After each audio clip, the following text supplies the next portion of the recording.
تو ہم یہ سمجھ سکتے ہیں کہ انڈیکیٹرز بے شمار ہیں جو دکھائی دے رہے ہیں. جی یہ بہت بڑا انڈیکیٹر ہے کہ قوم جاگ رہی ہے، عمران کی رسپیکٹ میں اضافہ ہو رہا ہے، اس کے خلاف جو محاذ آرائی کی جاتی ہے وہ اس کے خلاف نہیں، اس کے حق میں استعمال ہو رہی ہے. اور باقی یہ کہ ایک چیز بڑی اہم ہے، آپ کی گفتگو کو کنکلوڈ کرتے ہوئے میں ضروری سمجھتا ہوں کہ عمران کو میں بھی مشورہ یہی دیتا ہوں. مجھے اچھی طرح یاد ہے ہارون الرشید نے بھی ایک دفعہ میری موجودگی میں یہی مشورہ دیا تھا خان صاحب کو. باقی یہ جو ینگسٹرز ہیں نا، عمران کے چاہنے والے، اس کے عشق میں مبتلا، یہ ان کا ہاتھ چومنے کو دل چاہتا ہے کہ انہوں نے عمران کے شعلے کو جوان رکھا ہے، اس کے شعلے کو الائیو رکھا ہے.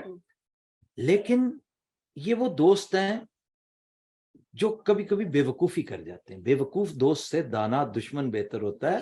یہ ناراض ہوتے ہیں جب عمران کو دوستی، صلح جوئی اور اہنسا کا مشورہ دیا جائے نا، تو یہ کہتے ہیں آپ کیا اسے سکھا رہے ہیں کہ معاف کر دے زرداری کو، معاف کر دے نواز شریف کو. او بھائی میرے، اس وقت ریکنسیلیشن کا ٹائم ہے. ٹیک اٹ اور لیو اٹ.